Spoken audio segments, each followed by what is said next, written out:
Hey, this is Bobby Dove, and you're listening to the Northern Report. Well, good morning, good afternoon, and good evening, friends. Welcome to the Northern Report. I'm your host, Sean Burns, and I'm coming right at you from Winnipeg, Manitoba, Canada. Here on the Northern Report, I aim to shine a light on emerging and existing Canadian talent, as well as some of the legends we're still lucky to have with us. My guest on today's show is Bobby Dove. Over the last handful of years, Bobby has built a dedicated following across Canada and beyond. Hailing from Montreal, Quebec, one of our nation's most civilized and vibrant cities, Bobby has become one of Canada's most dedicated troubadours, crooning live audiences with heart-worn originals and paying tribute to the golden age of country music. Bobby's most recent offering, Hopeless Romantic, was released in February of this year and has since gone on to receive critical acclaim and radio play worldwide. I've raved about the album in the Honky-Tonk Times and on Boots and Saddle, and I was eager to interrogate Bobby about it. Now, just a heads up before we roll into it, we had a real nice long chat and unfortunately got cut off and interrupted by some mechanical difficulties a couple of times. So forgive any compromised or altered sounding audio. Did my best to make it flow for you.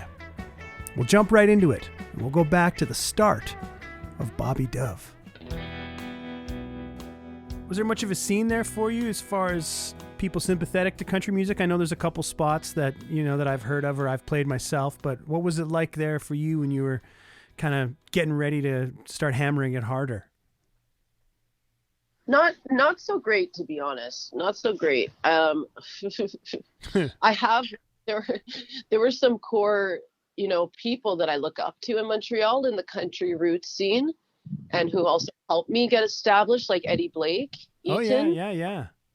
1,000%. Like before I even put out my first EP in 2013, he had approached me about us maybe like jamming out some of our original songs together, and we did. And then we put together this band called Bobby and Eddie, which was really cute, kind of like an old time. And I didn't know the material that well. I was learning it from him. Like there were Carter family songs, all that stuff, and Jimmy Rogers songs that I never even heard before. And still to this day, when I think of them, it's like I hear him singing them before I'll hear the original that I later listened to, Oh, that's cool. Yeah. Like From a Jack to a King, for example, like I hear that in his voice. But anyways, he got me then when that we started that, and shortly after he's like, why don't you join my band, the Honky-Tonk Heartbreakers? And that was a cool band, because then he sort of reinvented his band at that moment when he got me in it, and he got Eric Sandmark on the drums, Yeah. Eric. And who? I'm not sure if I know Eric. Okay, so Eric was Ray Kondo's lead guitar player in the hard rock genres, and he's just like been around forever, and he'll leave it at that too, and he, so him being like having been kind of like a cult legendary rockabilly guitar player, it was really fun to have him on drums too, because he's just like a wild man, so when things got exciting, he was like standing up behind the drums, Yeah. for country music, you know what I mean? Yeah. Like and rockabilly. And then there was we had a lead guitar, Blake had a lead guitar player. And Blake sang most of the stuff, but I would front like maybe a few songs a show, and then sing a lot of them right there with him, in close harmony. And so that was a real education and like fun introduction to things. And like we went to like, I remember my first show in Toronto was like with that band, with the Honky-Tonk Heartbreakers. And it, but as far as like, as things progressed and got a little bit more active for me, it actually seemed that the better I got at what I did, the less support I had. Really? As ridiculous as around. And maybe it's because when you're growing somewhere and people see you at times sucking or struggling, to learn the ropes, it's kind of like you don't have that. You don't get to kind of come in strong, you're like building yourself up somewhere. And I'm not saying that I sucked. I'm just trying to come up with theories, like why was it like that for me, but it's hard because there is a small core group of Americana country style singer-songwriters in Montreal, right? But they were all about, I would say, maybe 5 to 10 years older than me, and they had their own like kind of clique. And that was a hard thing that was not something that you could just be part of because they were all friends for a long time. But they did accept me. Like they did, like I did have some nice moments with those people as well. But it just wasn't where I'd be like necessarily at the potluck jamming with everyone, Yeah. Yeah. So, and then there was like a country scene that started, which sometimes lacked in quality. I hate to say it, Yeah. So, you find ways to like exist somewhere. For me, before the pandemic it was already like kind of a solitary time. Like I'd come back from touring where I just had friends everywhere and really nice times, and I'd come back to Montreal and there was a bit of a crickets phenomenon going on. It was like derp derp, like what's happening here? Not much, It's tough to come home. But places like Grumpy's Bar, Grumpy's and Gurn and stuff. Oh yeah, I love it there. That's it. That's like Montreal home base for me, is like kind of Grumpy's Bar and the Wheel Club. Though after Bobby Hill died, the older steel player who was my mentor, after he passed away, the Wheel Club was never actually the same to me, to be honest, The Wheel Club was noted for Sunday afternooner, a jam? Monday nighter. Monday night. What a fucking night. Monday That's night, great. Hillbilly night. And that was a long-standing thing there, was it not? Super long-standing, and it wasn't at that particular venue always. Though it had been there for decades then at that basement place in NDG, but it had used to be at a place called the Blue Angel in downtown Montreal. And yeah, it had been going on for like 50 years. Man, and that was the place to go find the people that were playing traditional country music and stuff. 100%. And when I was playing there on most Monday nights, that's where I met a lot of the others in Canada, would come and if they were on tour or if they were recording there or if they were visiting or for whatever reason, people would come there. And yeah, so I ended up meeting people from all over the country at the Wheel Club for sure. You come into country music like when you're already an adult, right? Yeah, totally. So how long had you been playing and singing by then? So let's say I was 25 when I first heard and identify, probably not when I first heard, but when I first understood or identified who Hank Williams Sr. was, and at that point I'd been playing since I was 12 years old. So it was I'd already been playing half my life, So what kind of music were you listening to and playing prior to that? God, the crazy thing is, rock, old rock and roll and 70s rock and contemporary singer-songwriters and folk and stuff. But the truth is that because I had a period of time where I stopped playing music between 20 and 25, in those golden, that moment, of your life where you're super young and you have lots of energy, and I stopped playing music completely. And in that time that I stopped playing music, and this is going to sound fucking crazy, and maybe it's linked to depression too, but I actually stopped listening to music. I had a time like that when I was much younger, where I'd listened to music like crazy when I was young, yeah. And then maybe for a couple years in junior high, I was totally checked out. And then when I came back, my mind was blown. But I think it's all linked to sort of those things. yeah, when you come back, it's even more exciting. So you're almost grateful. Like, even if you feel like you missed out on something, there's a gratitude because it's like, okay, I'll never take this for granted again, you know?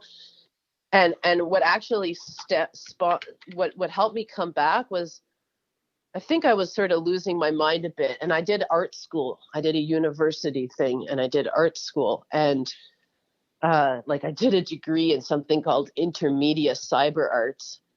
And I think by the end of that, I was sort of hating that. And it was basically majoring in what every single person now is already an expert at, like, you know, or what technology, where technology has gone. Like, let's say on Instagram and stuff, you can have like a green screen background at the snap of a finger. That was the kind of stuff that I went to university for. And now I'm like one of the least, I would say, like technologically literate people my age. But at the time, you know, when I was studying it, it was a little bit more complicated to get video effects like that and stuff, you know, like you could just press a button and it would happen, like in programming, like the way it does now. And, but at that time, when I came back to it, is because some guy on Craigslist was selling like 300 records for not much money, and he just wanted to get rid of his record collection. And I kind of had like one of those impulsive like internet moments where I was like, I'm going to buy those records. And I did. I bought all his records. I sorted through them. I listened to all of them. There was some country in there, but it was mostly rock and roll from the 60s to the 80s. And I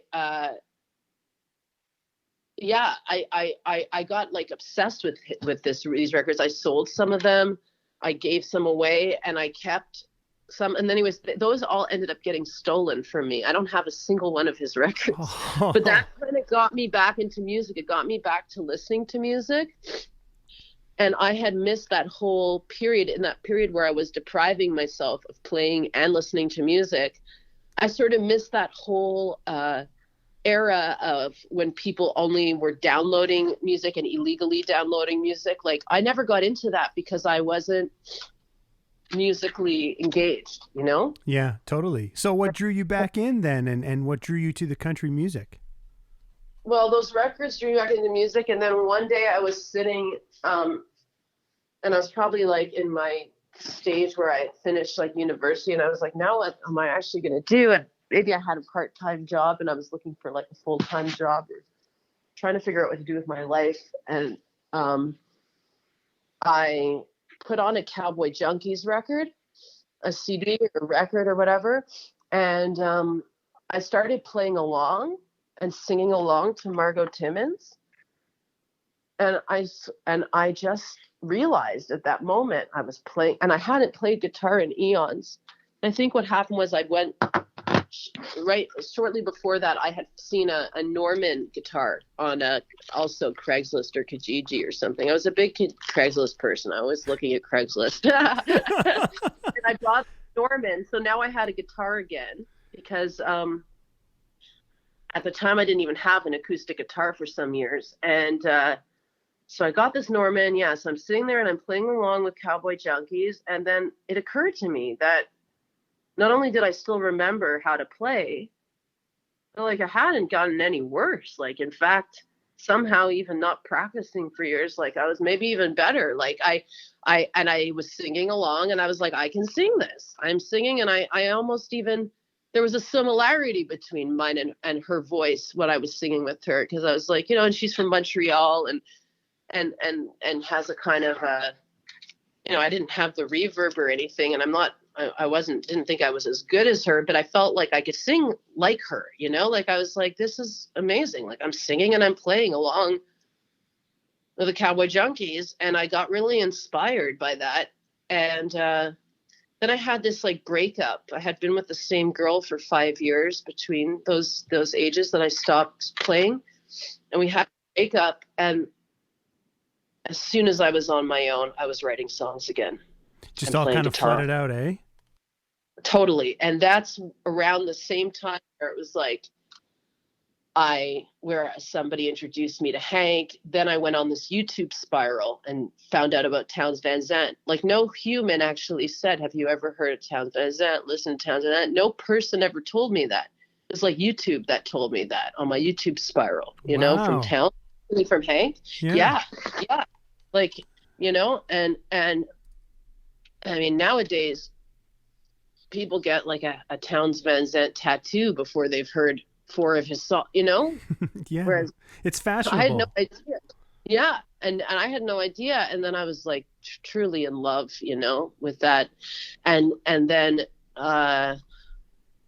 it's funny because I'm actually remembering now, I'm recalling, because there was also a Sunday night bluegrass jam in Montreal, the Barfly Jam. Oh, I didn't know about that one.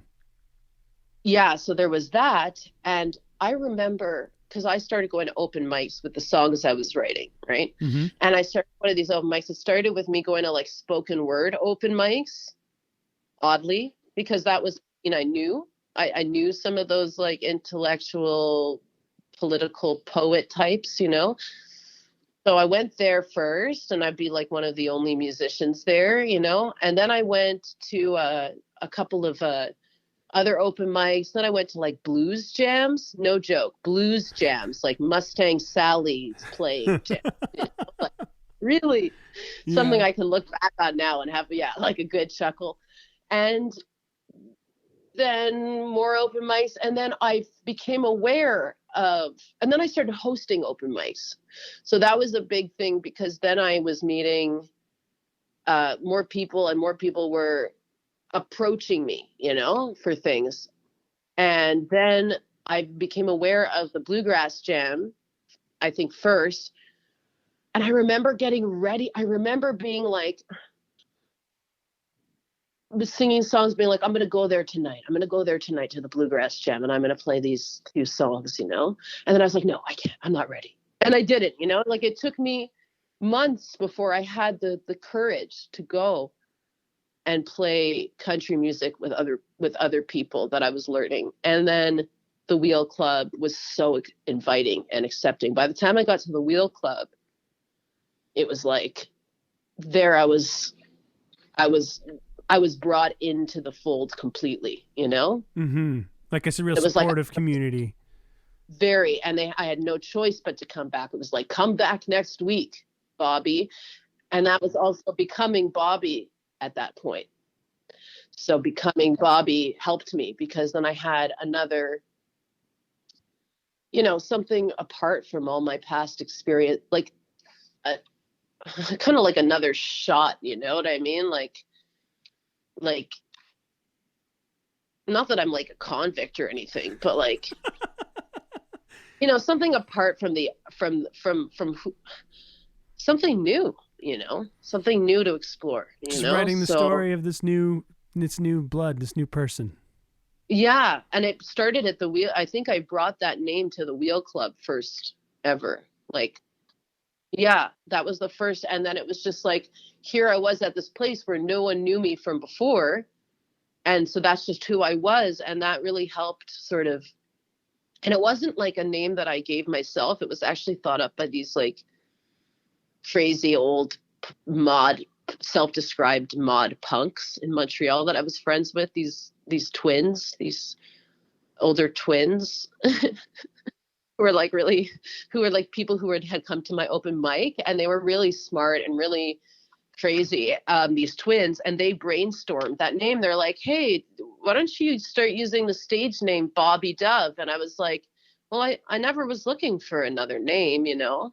And then I thought about it, and I was like, well, that's too good to pass up, you know? So I just took it, and it helped, you know? Give you like a different sense of confidence. Yes. It's like putting on, like, you know, it's like putting on the right outfit, you know, like it helps you, right? So Bobby Hill, this is someone who's very important to you that maybe not a lot of folks outside of the area there would know. Can you tell us about him a bit? Yeah. Because obviously it's like someone who meant a lot to you and helped you out a lot when you were starting out. So much. Yeah. He's originally from Twin Butte, Alberta. Are you fucking kidding me? No. Really? He's from Twin Butte. Holy. He grew up on a farm. He grew up Mormon on a farm. And then the progression of his life is so interesting because it's like, so he grows up there, but then he leaves the Mormon community saying, I don't believe that interracial marriage should be, banned or whatever, because they weren't allowed to marry between races in the Mormon tradition. So on that principle, because he was like a I don't even want to say the word progressive because it sounds like political, but he was a open and intelligent person, and he just didn't agree with that, even though he was somewhat religious. And so he left that community saying, I can't stand by that, yeah, precept. Then he, I guess at some point, moved to Montreal. And he started this radio show playing live with a band on the radio and having guests from all over the place on CJAD, and he had the Bobby Hill show. What era was this? So now we're in the 1950s. So okay. let's say he was probably in his 20s at that time, still a very young man. And he was a square dance caller. And then I love the story of, I don't know if you know the song, the ballad of Maurice the Rocket Richard. Anyways, I don't know hockey very well, and I have to say, but that was like a famous hockey player there were riots about the fact that he got kicked off the team because he had like a bit of a violent, confused moment with the ref. Yeah, well documented. Yeah? Oh, yeah. I know the story. I'm a big hockey fan. Grew up a big hockey fan, so I know the story. Oh, you are? Oh, so you would know. So basically, while that riot was happening and being reported on the radio, Bob Hill and his band were in, like, let's say probably a boat type car driving back from a gig somewhere out of town, and they were hearing this reported on the radio. And then, like, literally Bob Hill starts writing a song about it as it's happening, the night of the riot. They get back to and it's kind of like one of those, like, I remember Eric used to sometimes introduce my songs at the show like this. Like, we recorded it that night. We put it out the next morning, and now it's a golden oldie, I like and literally that's what it's like. They recorded it, they wrote it that night, they recorded it that night, they aired it the next day, and it went to number one. It was like a number one hit, the Ballad of Maurice the Rocket Richard. It's this really cheesy, amazing song about the riots and what happened, Mm-hmm. And so, like, he just had that kind of spirit, He's like one of those doers, one of those people who makes things happen. And he has Jean Carignan, the famous fiddler from out east, and Ned Landry had them in his band. And what did Bobby play? And he just played guitar. Okay. And sang. I mean, and he yodeled like fucking crazy. It's just amazing to hear. There's a CD called Bobby Hill Radio Days, which I unfortunately only have one copy left. Otherwise, I would send you one. But just incredible. I'm sure I can find you one. Yeah, somewhere. I gotta find that. We need to get you one of those ASAP. So with him, he was not into. He was not like into fame or into, like, what he ended up doing was becoming, I think, a teacher. He became a teacher and a union leader for he started a teachers union. He joined a historical society to the southwest of Montreal. He did his thesis, did a PhD on the history of that area. So he had all kinds of like different things going on. He had a second family eventually and married a black woman, and like proved his, not proved, but like, you know what I mean? Like it's obvious that he wasn't just like your staunch old world person, he was definitely free thinking and an open person. And then he, what am I trying to say here? I get a little bit flustered when I talk about him. Basically, I met him and he was in his early 80s playing lap steel at the Wheel Club, which I wouldn't have known that he hadn't been playing lap steel for the last 50 years. You know what I mean? Yeah. But he had been playing it for like 5 years or something, or maybe 10 max. And when I met him, I guess he sort of like saw something in me as a singer and as a performer, and he was intimidating as hell, like at that age, sitting at the lap steel. He didn't smile, he didn't talk to people, he didn't get up to go to the bathroom like once ever. Almost he didn't even get off stage. Like at the break when they were doing the draw, he would just sit there and tap his finger picks lightly, waiting for the music to start again. He didn't come to the Christmas party or to the thing because he didn't want to have that big break in the music. Like he just wanted to fucking play. And he was intimidating for sure. Like you didn't see him cajoling with everyone like all the other musicians. And then he kind of like called me over one time with like his finger, like a few months after I'd been going there. He just beckoned me over silently. And then that's when I started to get to know him. And he said, the song you're singing, I was singing Jesus Christ, which is a song by Woody Guthrie about a hobo in New York. And at that time I was getting really into Woody Guthrie. This is just at the beginning, and he was like, that song, the original song is the Ballad of Jesse James, the Outlaw. He goes, that's where that melody comes from. It's one of the oldest songs in the world. And he said, I'll print out the lyrics for you and go listen to it.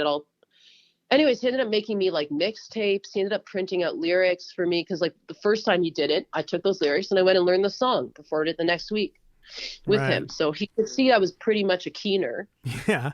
and then that's it, like he found, in me like I'm not the only person that he mentored. But I was such a keener that it just kept going. He kept making me mixtapes and printing out lyrics. And then I invited him to record on my first EP that I made. I had this song, Loving You Is Wrecking Me, and it just sounded like old country. Mm-hmm. And I brought it to him and he helped me arrange it even. And with his steel, we played it and we recorded it like that, just me and him playing steel while I sang and played guitar, all live in the studio, in some guy's apartment. Basically that was the studio. And with good mics. And from that, and it was funny too, because when we would perform that song, there were old people that oh yeah, we know that song. Oh yeah, Loving His Record. Like that's an old song. And it was like, no, I wrote that song. Like, my fucking song. Really did sound authentic, And I wish my vocals were awkward. Everything I did then was awkward. And maybe everything I still do is awkward, but it was especially awkward in 2013, I've never seen or heard that EP. Okay, I should say I actually have physical copies. I should send one to you. Yeah, so did you tour on that, or were you still staying local at that point? I didn't even have my driver's license, for crying out loud. Wow. I didn't have my driver's license till age 30. Yeah, that's growing up in Montreal for you.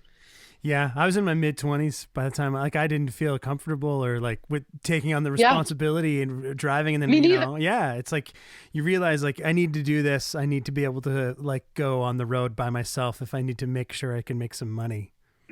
Exactly. Yeah. And I did not tour that. In fact, after I made that CD, and I remember feeling like it was appreciated, but it was a very local thing. I remember like with that one, I was just like delivering CDs to people in Montreal, like to their doors practically. And I started playing more shows, and it was good to have something, to have something out. But, what am I going to say with that album?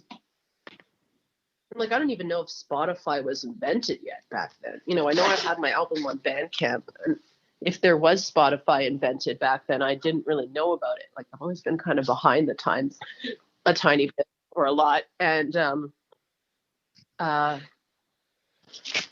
that was just really getting started for me. Didn't have my license. Didn't no for it. But what happened was after that, I remember there was a summer where it was like I could have been going and playing more shows, but instead I was like obsessed with this dog that I'd found, this Malamute.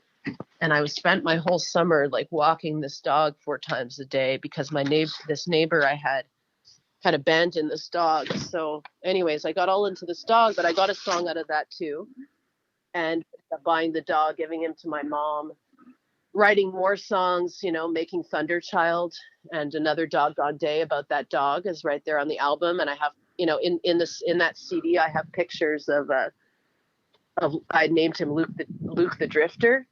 His name was already Luke. And so he became Luke the Drifter, and he was like and then Bobby Hill's song, Welcome to the Real World Again, is on my second. But see, Bobby Hill was like the type of guy who would understand that I put out my CD, but instead of doing anything much with it, I rescued a dog. Like that was very much the way he was. Like he was more into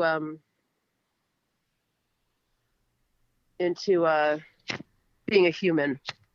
Yeah, and just part of who you are as a person is the music. Exactly. So that's the first time I heard your name was, I guess, shortly after your 2016 record Thunderchild, and I guess that was the one that sort of got you out and on the road. Totally. It's a really nice record. I just listened to it again for the first time in a long while. It's got country songs, like folkier. Obviously, you are inspired and influenced by the country music, but also by the singer-songwriters. There's this like kick-ass instrumental, kind of like a Sadie's-esque kind of thing, and it is more of a country record than I recall. Do you want to talk to me a little bit about where you did that and that whole process around it and how it got you on the road? Sure. Yeah. Well, the funny thing with that is like it literally got me on the road in the sense that I think I got my license like a month before the CD was to come out, and bought my like it was, I knew with that one that I wanted to travel with it. But that basically came from the process of making that. I did it in Peterborough. Oh. I did it in Peterborough with James McKenty, who's a fabulous musician and producer. He's from the band, I think he's in the Silverhearts. Okay, yeah. Band. I hope I'm not saying the wrong thing here, but I'm pretty sure that's his band. And I have to fact check that. But you end up in Peterborough to make Thunderchild. So I ended up in Peterborough. I think I had, at that point, gone to Alberta, met Steve Lurie, who I was going to do my record with, but then I decided that it was too far to be in Nanton to do my record there. And at the time, I couldn't afford all the travel and logistics because I didn't even have my license yet again. So it would be flying and all this stuff. And what I ended up doing was asking Steve, look, let's make a record together in the future, but I don't think I can do this one with you. Do you have anyone else that you can recommend that's like closer to Montreal? And he suggested James McKenty to me. And so I ended up working with James McKenty. It all came together pretty easily. And I brought some of my own people onto that project, but James put together the core band of like he got Anna Ruddick to play bass and Taylor Knox to play drums, who is more of a rock and roll drummer. We had a good, so when I recorded with those two, we put down bass tracks, and then between me and James, we brought different people to do soloist stuff. Like he brought Sam Weber to do some guitar and stuff. I brought Laura Bates to play violin, who I had met in Montreal playing with Bobby and Eddie. I brought Bob Cohen, who was Jesse Winchester's old guitar player, to play on a few of the tracks and on the title track. And he's like an older guy, and he rocked out. So between us, yeah, we put together this. And Burke Carroll, Carroll, who I have him on my current record, mm-hmm. and I have him on that record as well. I met him years before that and had no relationship with him between meeting him and that Thunderchild record until I found him, because I had heard him at a Hank Williams brunch playing Hank Williams songs years before. Remember, I talked to him quickly after I heard him play. I said, "That's amazing." You know, I was just getting into country music. I was like, "That's amazing what you do." Probably one of the first pedal steel players I even ever heard. Didn't even properly understand that not everyone was that good, even, you know, like crazy an instrument it is. And then I took note of him and probably half remembered his name. 5 years later, went looking for him on Facebook. I was like, "Hey, what's his name?" Bruce, Ben, Bob, like, what's his name? I was like, Burke. I found him. I messaged him. And that's how, you know, and then I asked him, would he play on my record, you know? And I hadn't even played a show with him or anything. I hadn't played shows with any of those people that I got on Thunderchild. Whereas this last one, you know, I had been playing music with some of those people. Do the songs from Thunderchild, were they still appearing as part of your live show up until pandemic? Oh, totally. Yeah. Yeah, you still have like a good relationship with that record? Oh yeah. Really good relationship with it. And because also sometimes, like, there were a couple songs from that record that in my nice small little fan base, you know, that people would request, like Too Late to Go Home or Welcome to the Real World. And a couple of other songs on that record were like getting, you know, like I would be asked, I'll play Welcome to the Real World again, you know?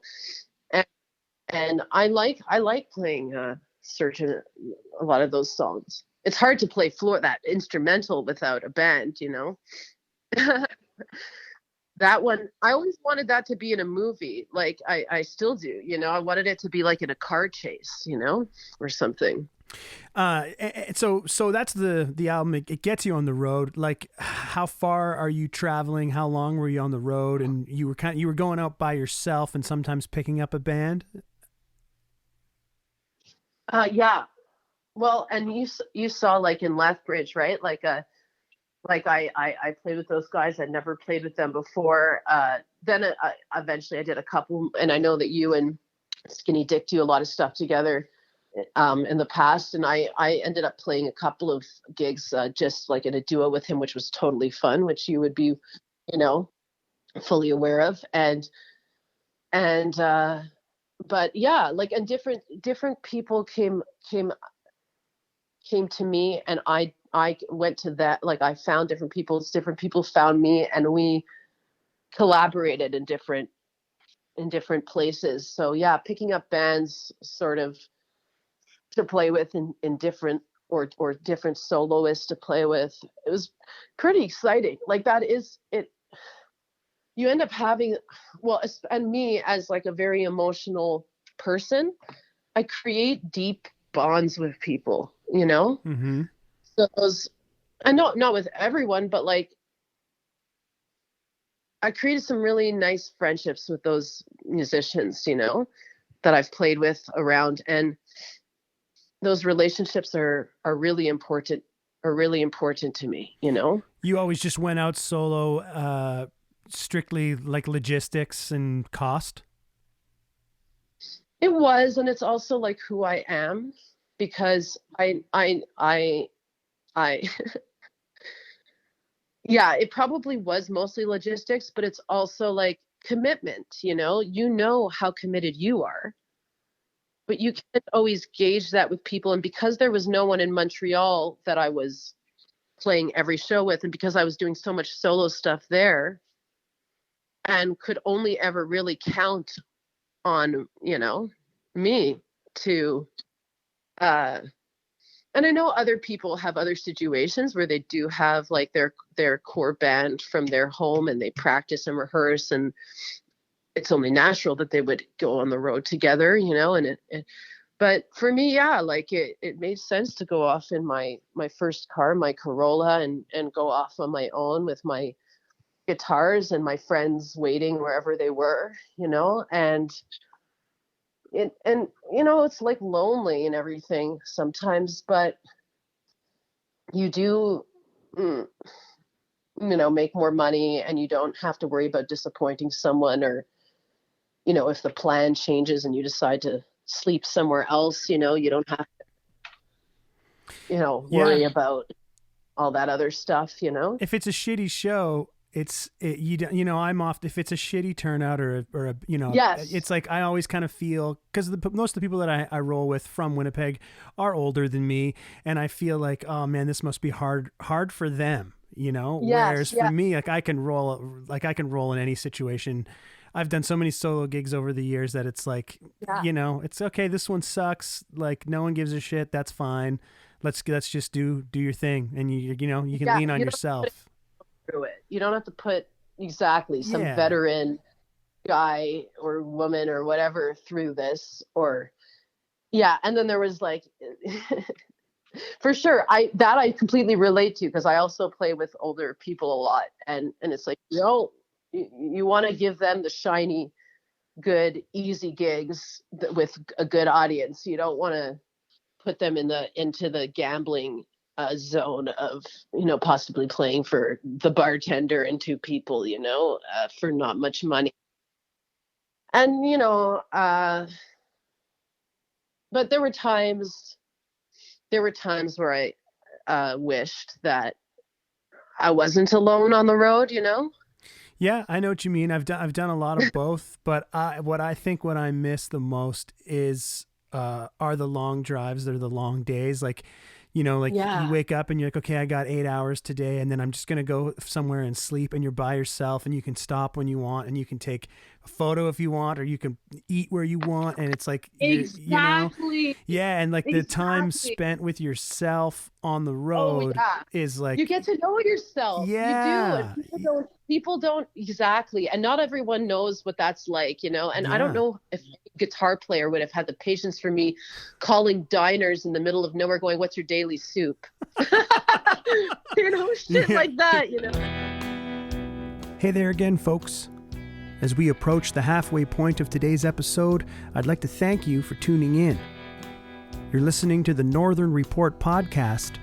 I'm your host, Sean Burns. Our guest today is Bobby Dove. I'll remind you to follow along with the Northern Report podcast and playlist on Spotify. Subscribe on Apple and Google Podcasts. Listen on YouTube, our anchor.fm page, or wherever you find your podcasts. Bobby's no stranger to the road and the dedication associated with building your name in the taverns and bars that stretch this wide nation. We share much common ground in our respective approaches and paths toward municipal and perhaps even regional recognition. We'll share some stories from touring and peel apart the layers of Bobby's latest album, Hopeless Romantic, in the back half of our chat. First time I met you was Waynestock 2017, I guess. And you were kind of right into it at that point. Like you had been on the road, and Wayne, Alberta is quite a few miles away from Montreal for the folks that don't know. So, and I think you were on your way home, and you were kind of like emotional about your tour coming to a close. Is that when you started? I was. Yeah. Was that the first tour, the first year where you were kind of realized like, this is for me? Probably. I think that was the year that was. And I think that was actually my first, it might have even been my first complete summer out like that. And what had happened with that was that I wasn't booked at Waynestock that year. I was playing, I played at the Last Chance Saloon on a Thursday night that she had like sort of negotiated with me because I was so intent on playing there. And she was like, we don't normally whatever, but you can play for the hat, you know, and a meal and a room. And I said, yeah, I'll do it, of course. So I did it. And then at some point in that tour, I had met Carolyn Mark for the first time. She had actually, without having met me before, invited me to play a house show with her before another festival in BC that we were both booked to play. So that was one of my few festivals of the summer, was this Music on the Mountain. So I was booked to play that, and then Carolyn saw that and then invited me to play a house show gig with her a couple of nights before that festival was to begin. So I had met her. We had become good friends, and I really was probably just like in love with her. Yeah. And then she was like, and then I played mandolin with her, ended up playing mandolin with her at that festival, which I was basically like a beginner mandolin player, but very enthusiastic, you know, when I made up for lack of experience. And she then, and then I think I knew she was going to be playing Wayne's Talk, and I didn't want to fucking go home. And my cat sitter was happy with my cat in my apartment, and I was coming towards the end of the tour. I was supposed to actually play at Sandy Lake Hotel, and I still to this day feel kind of bad about that. I never got to play that place because I ended up. It was the weirdest thing that happened at Wayne. Honestly, like my door that Thursday night, a door of my car. It was so windy, you know. Mm-hmm. This is gonna sound so ridiculous, but the door of my car like closed on my foot, on my ankle, and I had this like sore ankle, and I was like, I don't want to drive to Manitoba tomorrow. You know, I was supposed to play 2 nights in a row at Sandy Lake Hotel, so I called her, or I wrote her, and I said, look, this door closed on my ankle hurts, I don't know if I should drive. She said, well, it doesn't matter because we're having there's this whole thing, and there was this whole college thing going through there. She's like, so it's not going to be good anyway, like it's going to be like a big frat party or something, like the town. And I was like, oh, like, you know, that obviously doesn't mix well with my brand. And Yeah. and I was sort of excused from those gigs, you know, while also felt bad about canceling them. But then I asked Carolyn, like, do you need a mandolin player for Wayne's Talk? She goes, sure, you know? Yeah. So I actually hung around Alberta for a couple of weeks, or like 10 days until that festival started. So it started with me hanging out at like Tyler Allen's mom's house for like a week. Yeah. I was friends with, you know, at this point I'd met him, played with him, but I was also friends with his mom, you know, who's an awesome lady. Yeah, she is actually. Yeah. Right? Yeah, I've met her. She came to one of my shows in Red Deer with Tyler. Yeah. They're like the best people. And so I stayed with her for a bit, and then I went to Wayne and helped them set up the festival a little bit, and they comped me a room in the Haunted Rose Hotel. Deer. Yes, and that's where that song comes from, because that's where part of it comes from, is before, and part of it is like experiences from that time that you're hearkening back to, because I stayed in that hotel for like a good 3 to 5 nights without anyone in the building. Like not even Paula or Dave slept in there, you know? Just you in that building by yourself? Just me in the golf room with no one.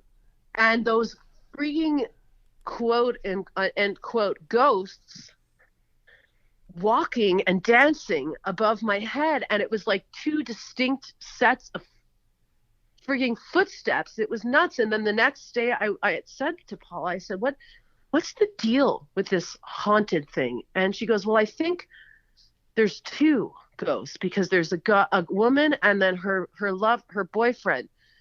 I was like, what? I was like, I heard two, like a heavier footstep and a lighter footstep, you know? Yeah. Like, and I was assuming that like, it almost sounded like, I mean, look, it all just sounds crazy. Maybe it's just an old building that, you know, creaks and they just need a tourist story. But then she started taking out photographs of this stuff. Like she was excited to do so. I don't think a lot of people like want to get into this stuff, but she saw that I was interested, and she like went and got out her like archival stuff and was like showing me like old photographs of these people. And I was like, oh, weird, you know? And then during that festival that you're describing there in 2017, I for sure was like on mushrooms for half of it, you know. And so part of that song is like, you know, it's almost like hallucinogenic, like there Well, was. there's definitely stuff there, and I'm not too proud to admit that I sleep with the lights on when I'm at the Last Chance Oh Saloon at my the God, hotel in Wayne. Yeah, it's can't blame you. it's in a beautiful place. It's in a beautiful part of the country. It's like just remote enough and far enough away from Drumheller that I don't really have cell reception. It's like it feels very very isolated when you're whatever 10 or 15 minutes from town. But I didn't know if the song, before I listened to the song, I was like, I saw the song titles and I saw Haunted Hotel, and I thought to myself, like, this has got to be about Wayne, maybe Nanton, Oh, but probably about Wayne. that line that I have at the beginning where I say, together again in this room, just the line drunk at the piano in the back of the Last Chance Saloon.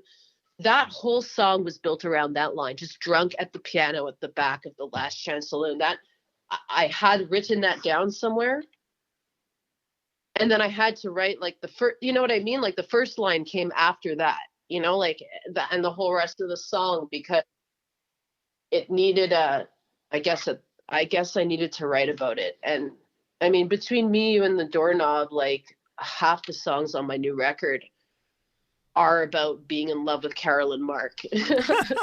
Do you write like that? Do you write like that often, or are you like writing lyrics before you're writing music, or are you just like leaving notes for yourself with lines like that to get started off with? And no, I think it's like that. It's like leaving myself notes. It's very rare that a song comes together quickly for me. It's more like I have to go back and do like detective work to find out what was going on in my mind or what melodies, which is why, like having the recording thing on my phone is great and all. But soon I'm going to try to be acquiring some more recording gear so that I can have a more of a, a like a some better records of the process, Yeah, because totally. phone recordings can get very they're not encouraging to always listen back to, like, but a lot of my stuff has come from that, like from like little clips and little ideas, and then I go process of, but then there's some songs that just actually do come together all in one sitting, melody, lyrics. I don't know how that happens, but it hasn't happened lately. I know what you mean. Yeah, when I feel like it's gonna happen, or when you feel like it's gonna happen, you just gotta be ready. Gotta be ready for it. Yeah, actually, ever heard of Eliza Gilkinson? Uh-huh. So I remember her saying something. I don't remember where I heard her saying this, whether it was on a YouTube or whether I saw her live and saying this. I can't remember now, but like I'm not her number one fan or anything, but she's an incredible songwriter, right? And I remember her saying something about like when the muse comes knocking, like answer, like whether you're like in the shower or you're trying to fall asleep, Oh or you're yeah. lying to someone, like just answer, because they're not going to stay and wait for you at the door for 12 hours. Yeah. It's true. It's true. So Thunderchild comes out and you're on the road really hard. It's like 4.5, 5 years between a Thunderchild and Hopeless Romantic. Is that as a result of the touring? Yeah, it was, but it was also a result of being like an emotionally fragmented, disorganized person who has to work to even get motivation sometimes to do things, like, to overcome bouts of depression and whatever, to get it going. But it's also just the time it takes also, like, because I recorded in 2019. September 2019 is when we recorded the Hopeless Romantic stuff. Mm-hmm. And then the pandemic did happen 6 months later. So things were like, I had a vision of making, like, say, like a music video for Haunted Hotel in Wayne, Mm-hmm. and stuff like that. So I had all kinds of ideas. for this record, but I am really happy with what I did manage to do with the like getting someone to do an animation and all of that, to getting Gregory Pepper to do one for the title track and all that. But like, yeah, why did it take so long? It was a function of driving a lot and just getting shit together and doing it on my own. Right. Yeah. I mean, yeah, when you're doing it yourself like that, for sure. You've got true Canadian roots music legends like royalty on the record. Jim Cuddy, Basil Donovan, Burt Carroll, David Baxter, Michelle, Steve O'Connor, Jimmy Boskill, like really great players with a wealth of experience. Tell me about recording with those people. And, you know, I guess just a little bit of context. They were, for the most part, your backing band when you were going to Toronto and performing at the Cameron House, right? Correct. And especially though the ones who I laid down well, okay. Basically, so you know how I told you now how I met Burke, right? So I got him on my record before I ever played a gig with him. Then the next person I met in that bunch was Baxter. David Baxter. I saw him playing with Corin Raymond and thought, who is this guy playing acoustic guitar and mandolin? I like the way he plays. And at the time I was backing up Carolyn. So I was like seeing him as like an inspiration even for what I was doing at the time. Right. Mm-hmm. And thinking like, I want to like, know this guy. Even if he does seem a little grumpy. Yeah. But I like grumpy people. And I like making them smile and getting them to like me, It's like a weird thing I have. And, I don't always go for the most,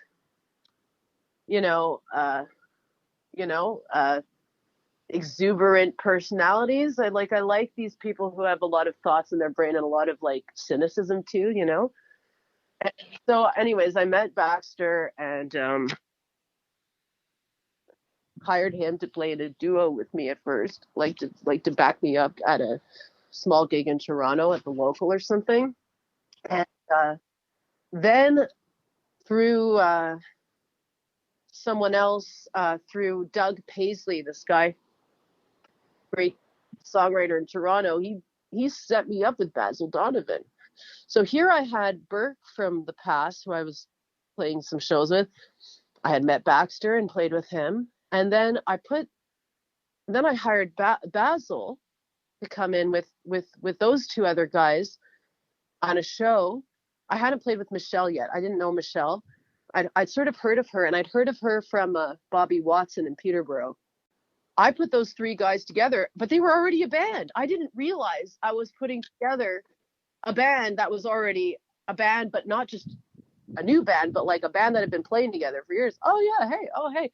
Yeah, we're in a band called Hey Stella, backing up Laurie Yates. And I was like, oh, that's fucking weird, right? Yeah. Like backing up another female country singer or whatever, And so that was really cool. And I had other drummers who I was working with in Toronto. But then when it came time to record for me, that I wanted to record Hopeless and had enough songs and wanted and put them together. I wanted Basil to come to Montreal and do it with a Montreal crew, but then I couldn't even get my Montreal crew together. I couldn't even find a drummer. I didn't really have a band in Montreal. It was more like based on a couple of people that I'd worked with a little bit. And then Basil was like, why don't we just do it at, the studio in like the Blue Rodeo studio at the Woodshed. And I said, yeah, you're right. You can get like the band that I've been playing with at the Cameron House. But he said, get Michelle on drums, who was the other member of that Hey Stella band. So that's who I laid down the tracks with. And then Jimmy and Steve came on one day together actually and laid down the organ and the piano, and Jimmy Boskill did a bunch of things. Like he did some violin, he did some mandolin, he did some electric guitar, Yeah, that guy awesome. That guy's a kind of one of a kind, really, hey?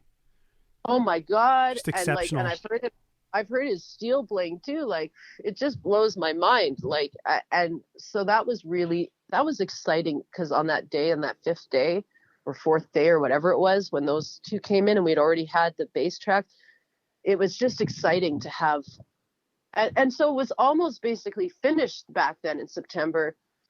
But then and because of who I am and kind of we combed through everything, and me and Tim Vesely, we combed through the whole thing, and there were a lot of decisions to be made, and, takes to consider, and not a lot, but there was just enough and then with the pandemic, we were still mixing after the pandemic. We hadn't finished mixing yet.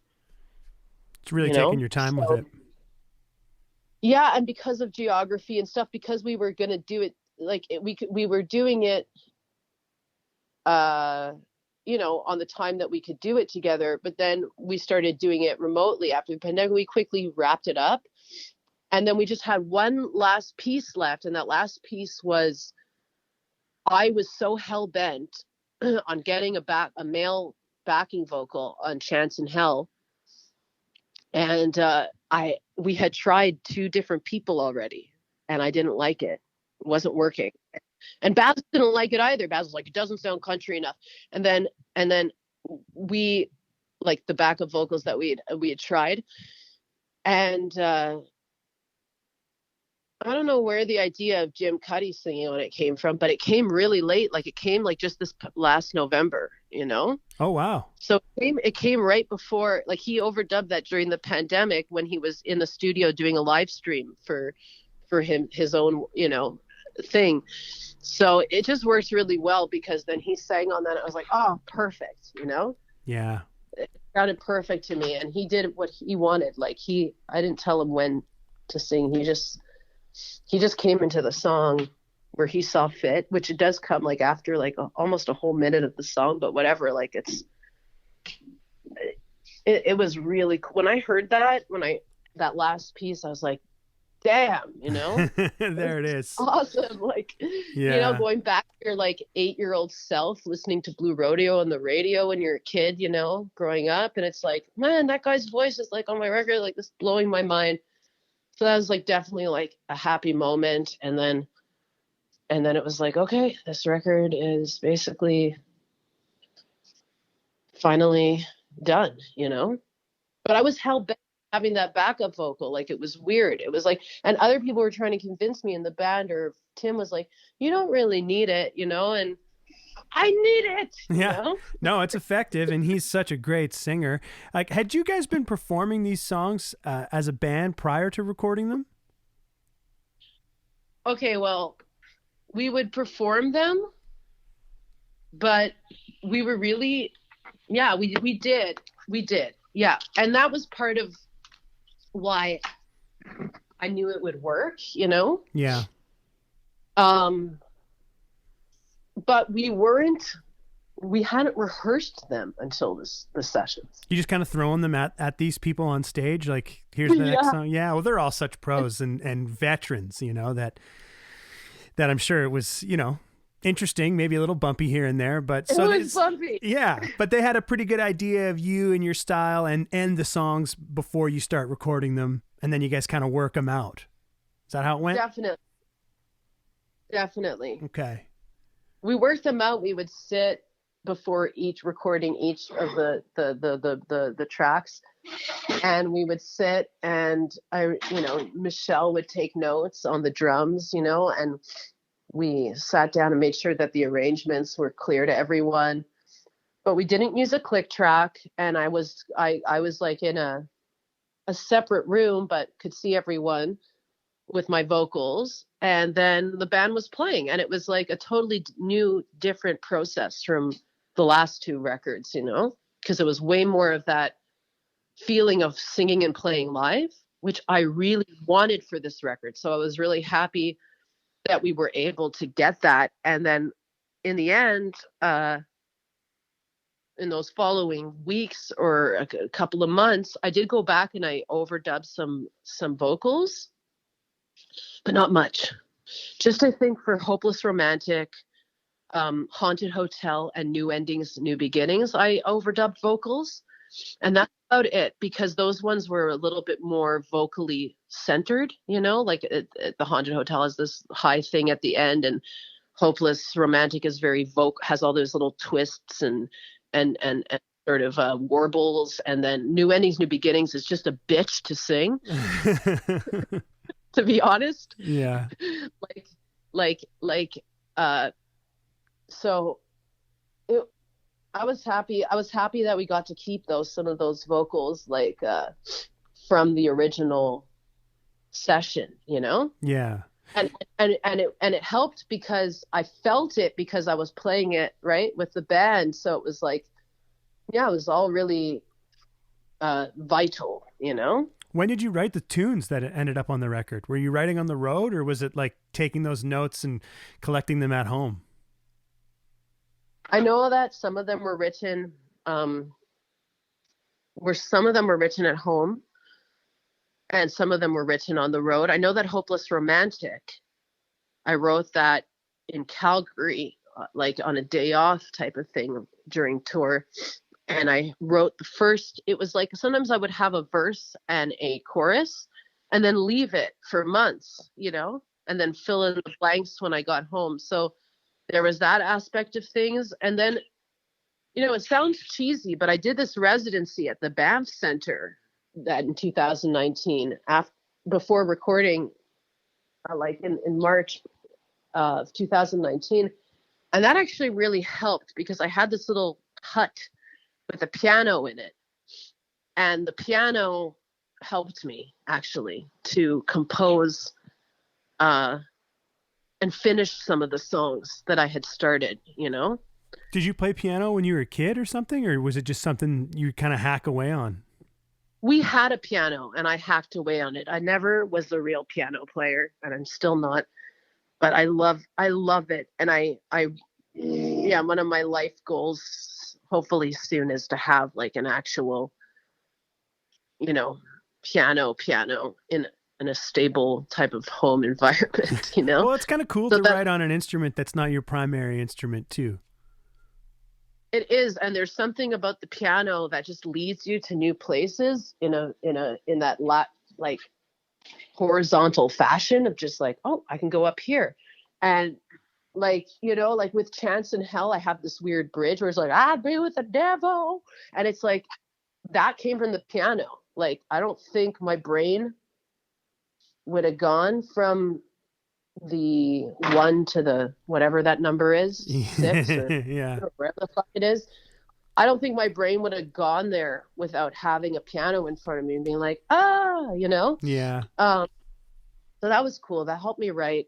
And yeah, it was like, sometimes even when I'm driving those long drives that we were talking about, that we've both done, those,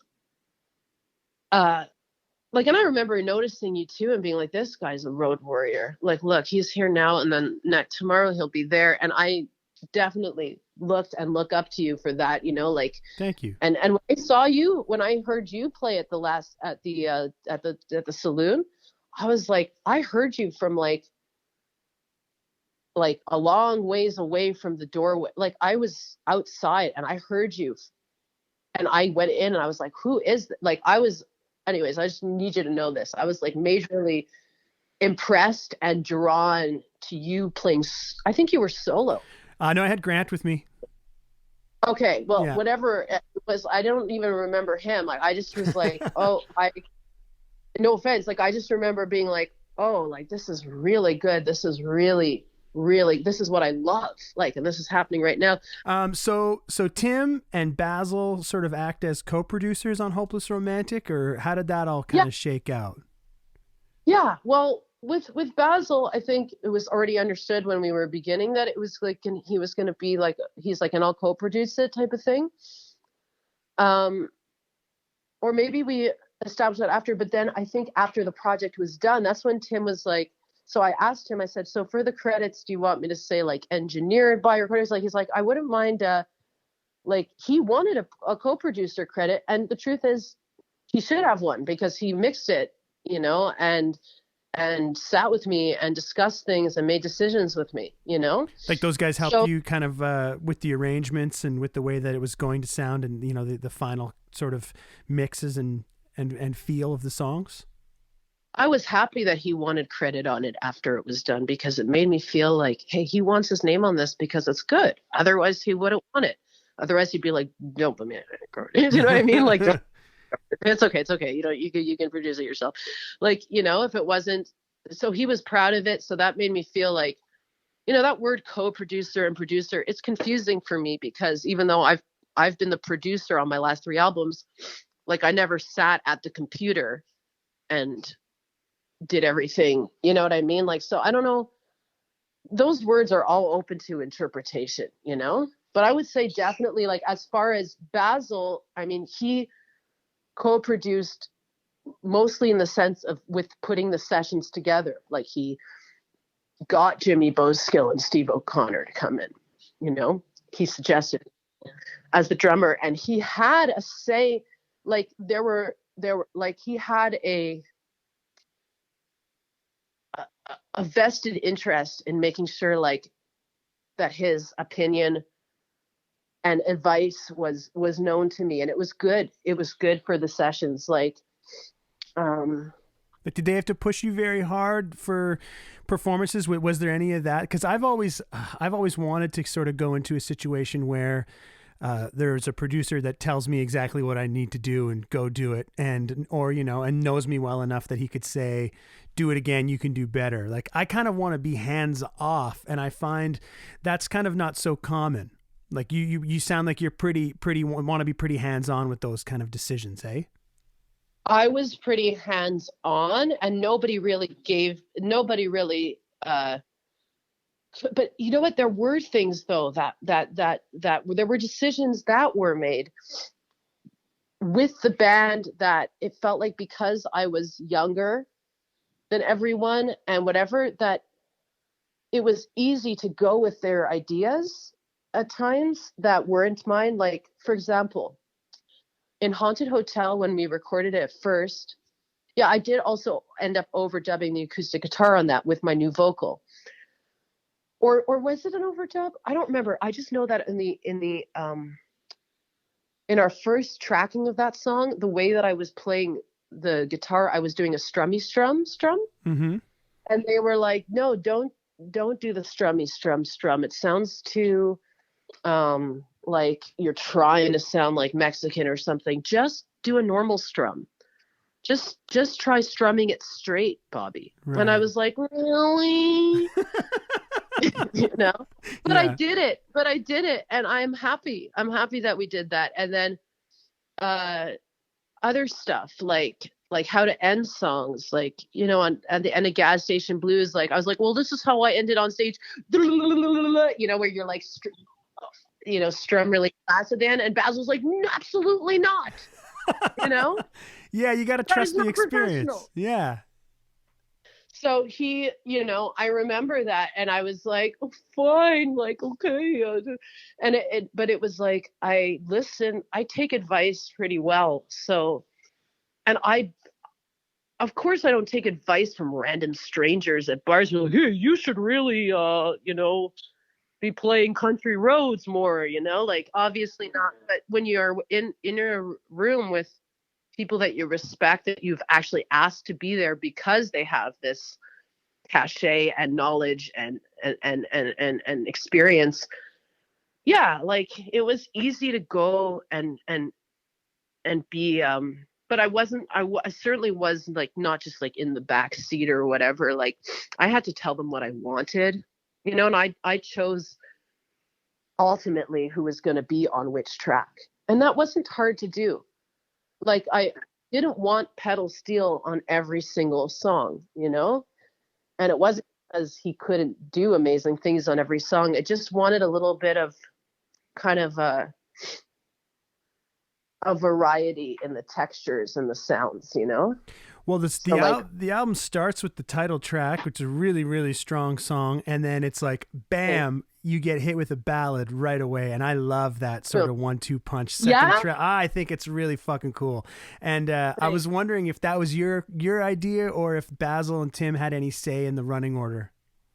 Oh no, I know that running order was all mine, and The only thing, I think I discussed it only with Tim, and we swapped, I think maybe 7 and 8. Like maybe originally I had, I think, Haunted Hotel and then the Spanish song and then Like It or Not, I Love You. But then we swapped, I think it was his suggestion that we swap those two, that we put Like It or Not after the Haunted one. And then, yeah, but that running order was mine. I wanted, I really wasn't sure at first whether New Endings should be first or last, but it was obvious to me thematically that it was going to be one of those two things. I think it fits well at the end. Yeah, I Just like as a it listener, at the end. you know. Cool. Yeah, and I liked how it's also in G, the people's key, and so is Hopeless. So it leads back well to like a repeat listen experience in case you're like, you know, the way you're in a car and your CD ends and, you know, it loops. And I wanted that just to be a nice transition, you know. That's a cool idea. I wasn't sure about putting that ballad at the beginning, so I'm really glad you said that. You're the only person who's said that to me, that you would appreciate that, because I knew that sometimes It's Lonely it wouldn't necessarily be like a radio single, but it just seemed to me that those ballads are so defining to me. Like they're really the bulk of what I do in a way. Have you been writing a lot lately, like since the record came out and stuff, or are you kind of just busy doing, wearing all of the hats? It's a lot of hat wearing and then pouring out emotions in like quick little lines, and there's so much there. And I'm not bragging, because I don't like, when I look at my writing, it's really sad, but it's there. And it wants to be songs, and there's songs, there's half songs.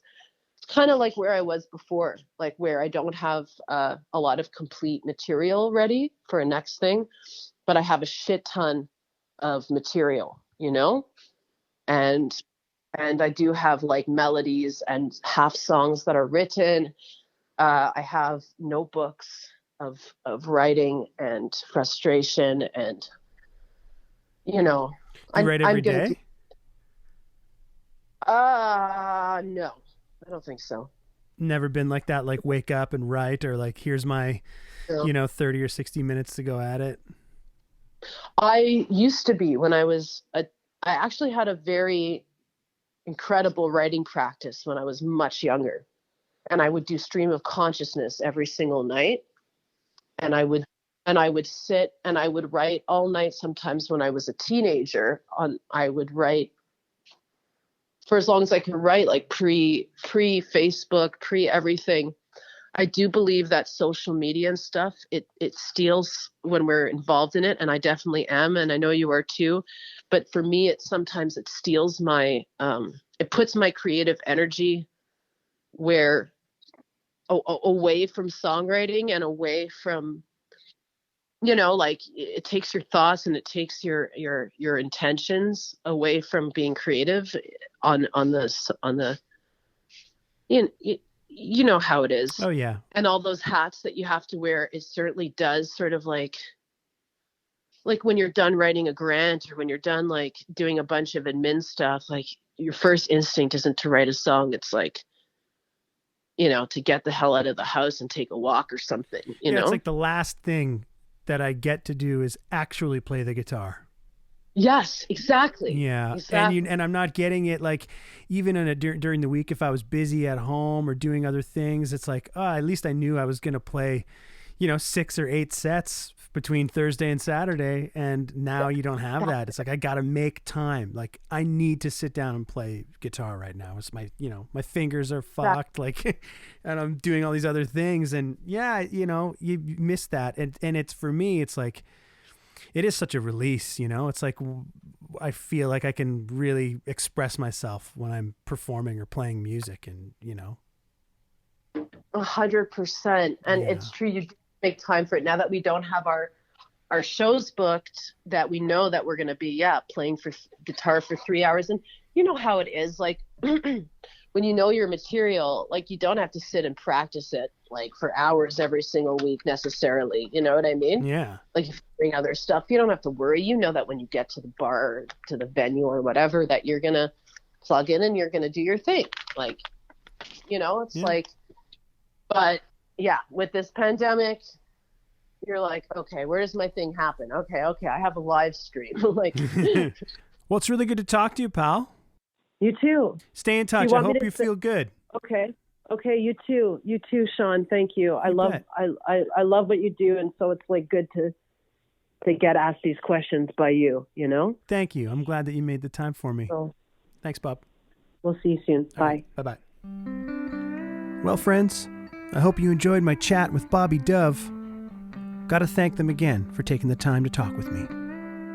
Listen to Bobby's records wherever you stream music for a nominal monthly fee, or check him out at bobbydove.com. Follow along with the Northern Report Spotify playlist to hear music from the folks that I've covered in the Honky-Tonk Times column, as well as here on the podcast. Remember to subscribe, like, follow, and share the Northern Report. Our logo was created by Boots Graham of Boots in the Hoots, Central Alberta's finest honky-tonkers. Music on the show today courtesy of Sean Burns and Lost Country, The Divorcees, and Skinny Dick.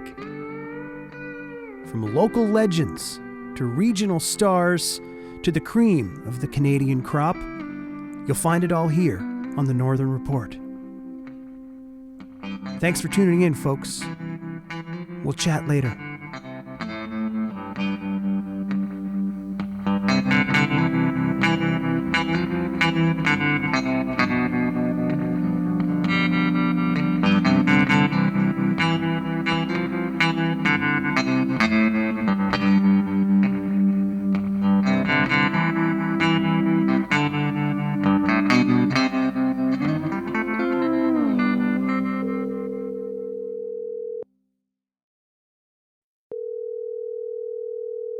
Hey, pal, what you got for us? Trying to keep my emotions hydrated.